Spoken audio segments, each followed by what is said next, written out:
कक्षा 9 प्रश्नावली 14.3 में प्रश्न संख्या 6 के हल पर चर्चा करें। इससे पहले मैं आपको दिखाना चाहता हूँ प्रश्न संख्या 4 में जो हमने आयत चित्र खींचा था आंकड़ों के लिए, तो इस प्रकार से हमें आयत चित्र मिला था। अब आप सोचिए कि यदि प्रश्न संख्या 4 में हमें आयत चित्र की मदद से बारंबारता बहुभुज खींचने को कहा जाता तो हम क्या करते, प्रत्येक वर्ग जो आपको वर्ग दिए हैं प्रश्न में 118 से 126, 127 से 135, जिनको हमने अपने अपवर्जी वर्ग अंतराल में बदल के ग्राफ में दिखाया है 117.5 से 126.5 से फिर 135.5 तक फिर 144.5 तक। तो प्रत्येक वर्ग के लिए जो हमने छोटा सा आयताकार दंड बनाया है, इनके ऊपरी भुजाओं के मध्य बिंदुओं को, जैसे पहले वर्ग के लिए बनाए गए आयताकार दंड के ऊपरी भुजा के मध्य बिंदु को, इस बिंदु को, फिर 126 से 135 के इस मध्य बिंदु को, फिर ऐसे ही इस बिंदु को हम पहले मार्क कर लेते हैं, ये इस बिंदु को, फिर अगले वर्ग के लिए ये मध्य बिंदु है, फिर ये मध्य बिंदु है और ये फिर मध्य बिंदु है। तथा प्रथम वर्ग से पहले एक काल्पनिक वर्ग मानते हुए उसकी बारंबारता को शून्य लेते हुए, देखो बारंबारता शून्य होगी तो उसके लिए कोई दंड नहीं खींचना पड़ेगा। इसी तरह अंतिम वर्ग के बाद भी एक काल्पनिक वर्ग और उसकी बारंबारता को शून्य मानते हुए उसके मध्य बिंदु को हम नोट करेंगे। फिर इनको आपस में हम मिला देंगे। इन बिंदुओं को आपस में मिला के हमें जो भी आकृति मिलेगी, जैसे मैंने पहले दो बिंदुओं को मिलाया, फिर उसके बाद इन दो बिंदुओं को मिलाया, फिर इन दो मध्य बिंदुओं को मिलाया, फिर इन दो मध्य बिंदुओं को मिलाया, फिर इन दो मध्य बिंदुओं को मिलाया। इस प्रकार हम मिलाते जाएंगे इन बिंदुओं को जो हमने मार्क कर रखे हैं।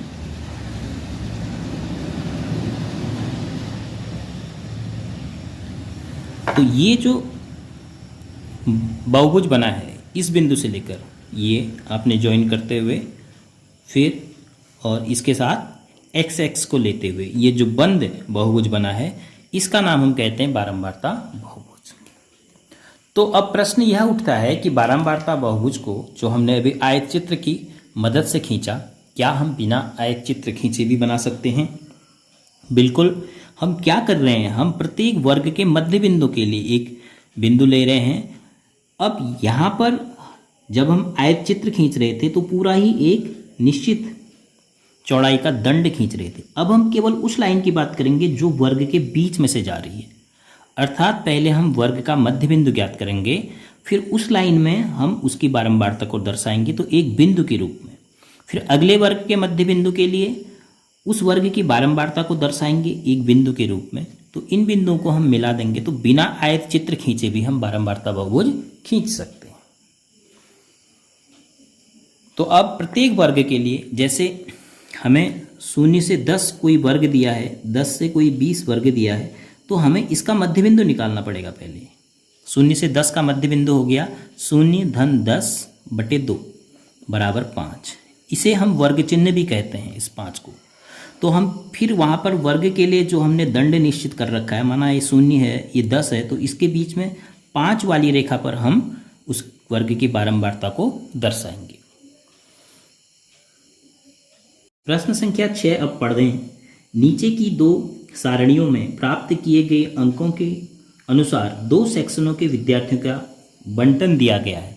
दो सेक्शन के विद्यार्थियों का बंटन दिया गया है कि 0 से 10 अंक कितने छात्रों ने प्राप्त किए पहले सेक्शन में और दूसरे सेक्शन में। पहले सेक्शन में 3 है तो दूसरे सेक्शन में 5 है। 10 से 20 अंक प्राप्त करने वाले छात्र पहले सेक्शन में 9 हैं तो दूसरे में 19 हैं। तो इसी प्रकार आगे को हमें आंकड़े दिए गए हैं।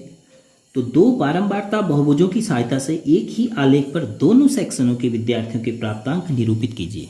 एक ही आलेख पर, यानी एक ही चित्र हमने बनाना है, उसी में हमने दोनों के लिए बारंबारता बहुभुज खींचना है और दोनों बहुभुजों का अध्ययन करके दो सेक्शनों के निष्पादनों की तुलना कीजिए।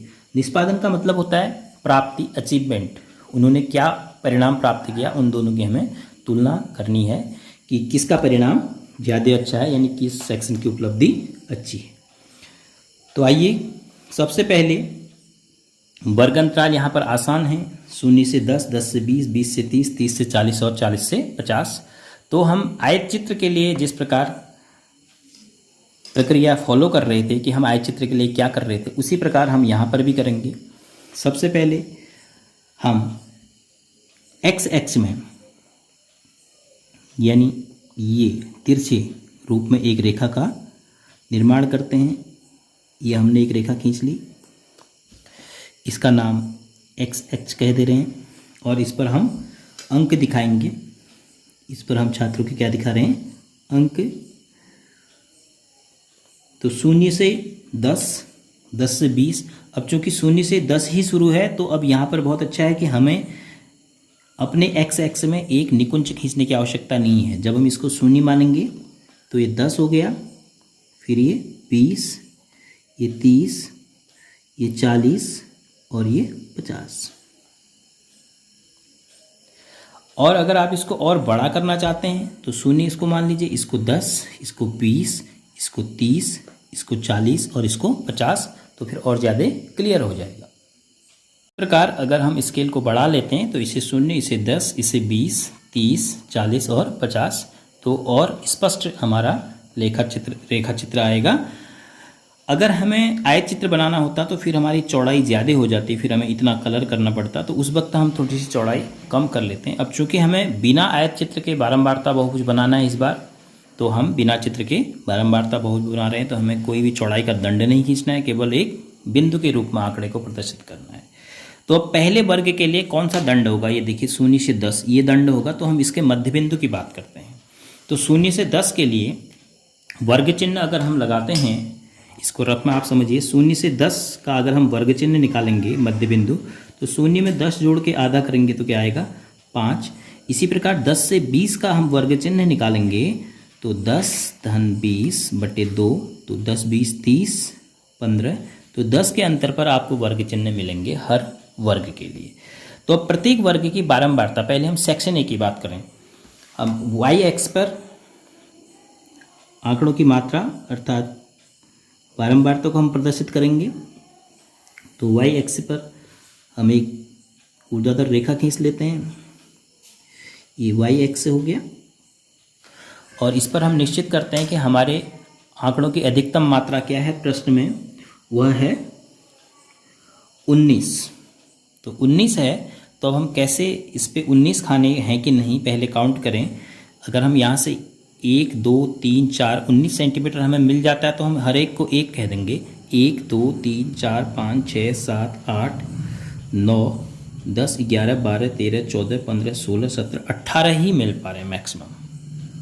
तो 18 मिल पा रहे हैं, तो हम ऐसा करते हैं कि एक को 2 कह देते हैं, जो यहाँ पर है इसको हम 2 कह देते हैं, इसको 4, इसको 6 और इसको 8, इसको 10, इसको 12 है, 14 है, 16 है, 18 है और 20।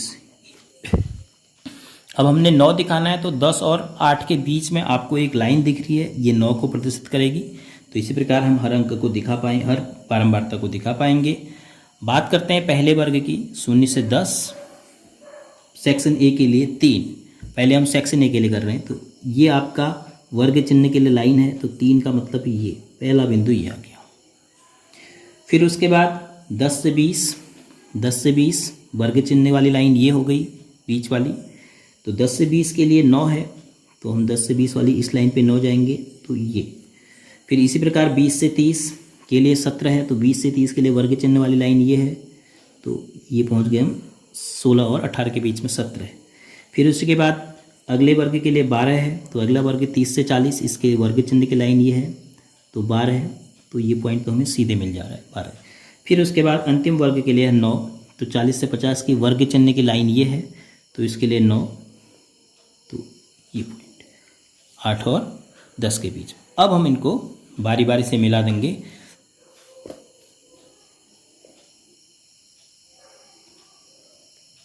इन दोनों को हमने ज्वाइन कर दिया।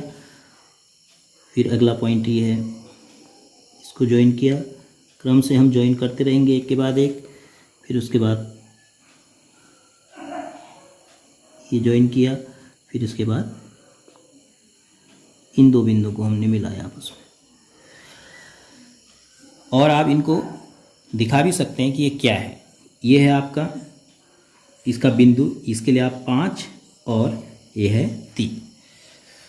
अब पूरा बारंबारता बहुभुज अभी नहीं बना, तो आपका जो प्रथम वर्ग है 0 से 10, तो इसके लिए जो एक काल्पनिक वर्ग इससे पहले वाला होगा तो इधर होगा, और 50 से 60 के लिए तो आपके लिए उसमें जगह है, तो 50 से 60 के लिए ये होगा। तो जो 0 से 10 से पहले काल्पनिक वर्ग था उसके वर्ग चिन्ह की ये लाइन होगी जो शुरू में है, तो उसके लिए मध्य बिंदु यहाँ पर हम बारंबारता 0 दर्शा देंगे। और इसी प्रकार जो 40 से 50 अंतिम वर्ग है, इसके बाद एक काल्पनिक वर्ग 50 से 60 हमने लिया, उसके लिए ये वर्ग चिन्ह वाली लाइन है, तो ये आपकी बारंबारता उसके लिए 0 हो गई। तो एक ये बिंदु और एक ये बिंदु, इन दोनों को हम और मिलाएंगे। बारंबारता बहुभुज पूर्ण करने के लिए हम शुरू में वर्ग से पहले और लास्ट में वर्ग के बाद एक काल्पनिक वर्ग की बात कर रहे हैं और उसकी बारंबारता को 0 मान रहे हैं। तो ये हमारा बारंबारता बहुभुज बन गया। अगर हम इसका नाम दे दें, माना इसका नाम हम दे देते हैं A, B, C, इस बिंदु का नाम D, E और इसका नाम दे देते हैं F और इसका नाम G। तो A, B, C, D, E, F, G हमारा एक बारंबारता बहुभुज बन गया जो सेक्शन A को प्रदर्शित कर रहा है। मतलब ये जो आपका बहुभुज है ये सेक्शन A के लिए आपने खींच लिया। अब इसी में हम देखिए सेक्शन बी के लिए भी, क्योंकि सेक्शन बी के लिए बारंबारता की मात्रा अलग है, तो हम सेक्शन बी के लिए भी इसी में खींच सकते हैं। अब सेक्शन बी पे चलते हैं। उसके लिए 0 से 10 के लिए 5 है पॉइंट, तो 0 से 10 के लिए यही वर्ग है, इसका वर्ग चिन्ह वाली लाइन ये है। तो लेकिन इस बार बारंबारता 5 है, तो आपने इसमें 5 पर एक बिंदु लेना पड़ेगा। फिर उसके बाद 10 से 20 के लिए 19 है, तो 10 से 20 वाले वर्ग चिन्ह की ये लाइन, तो ये आपके 19 यहाँ पे आप पहुँच गए। फिर उसके बाद 20 से 30 के लिए 15 है, 20 से 30 के लिए 15, तो ये 15 है 20 से 30 के लिए। फिर उसके बाद 30 से 40 के लिए 10, 30 से 40 इसके लिए 10। फिर उसके बाद 40 से 50, 40 से 50 में केवल एक है, 40 से 50, तो यहाँ पर तो अब हमें ये बिंदु,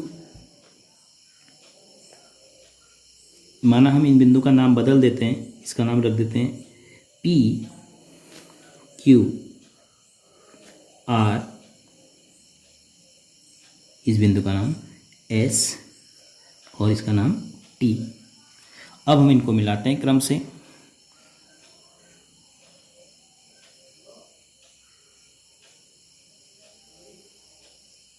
पी क्यू, फिर उसके बाद क्यू आर, फिर उसके बाद आर एस, फिर उसके बाद एस टी,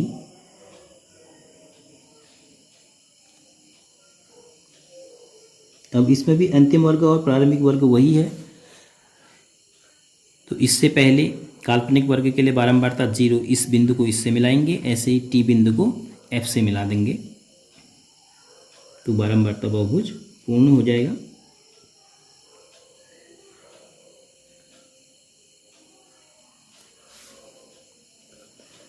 को एफ से मिलाएंगे।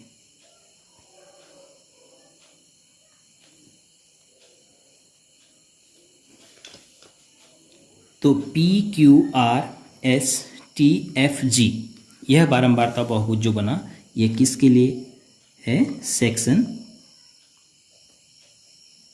बी के लिए। तो बारंबारता बहुभुज का देखो ये फायदा है कि आपने एक ही आलेख में दोनों सेक्शन को ग्राफीय रूप से, आलेखीय रूप से प्रदर्शित कर दिया है। लेकिन अगर हम इसका आयत चित्र बनाते तो फिर एक ही में आयत चित्र नहीं बन पाते, क्योंकि 0 और 10 फिर हम उनको अलग अलग चौड़ाई नहीं मान पाते एक ही वर्ग के लिए। तो इस प्रकार से हम वर्ग चिन्ह की मदद से, यानी बिना आयत चित्र के वर्ग चिन्ह की मदद से बारंबारता बहुभुज खींच सकते हैं। प्रश्न का प्रथम भाग दोनों सेक्शन के लिए बारंबारता बहुभुज खींचिए, यह हमने पूरा कर लिया।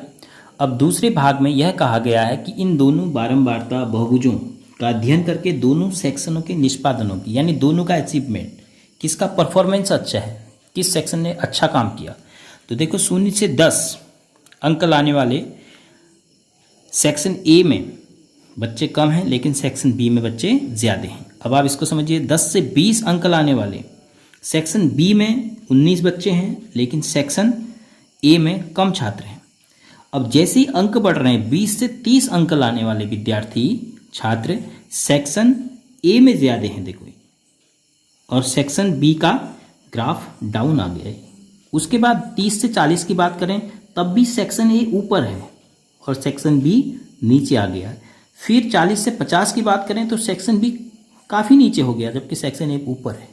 तो इसका मतलब सेक्शन ए की अचीवमेंट, यानी सेक्शन ए के छात्रों का प्रदर्शन अच्छा है, निष्पादन अच्छा है सेक्शन बी के छात्रों का प्रदर्शन से। केवल 10 और 20 अंक लाने वाले छात्रों की संख्या सेक्शन बी में अधिक है। तो लेकिन जब अंक बढ़ रहे हैं 40 से 50 अंक, तो ज़्यादा अंक लाने वाले छात्रों की संख्या ज़्यादा कहाँ है, सेक्शन ए में है। तो इसका मतलब सेक्शन ए में बच्चे ज़्यादा होशियार हैं, मतलब ज़्यादा अंक ला रहे हैं।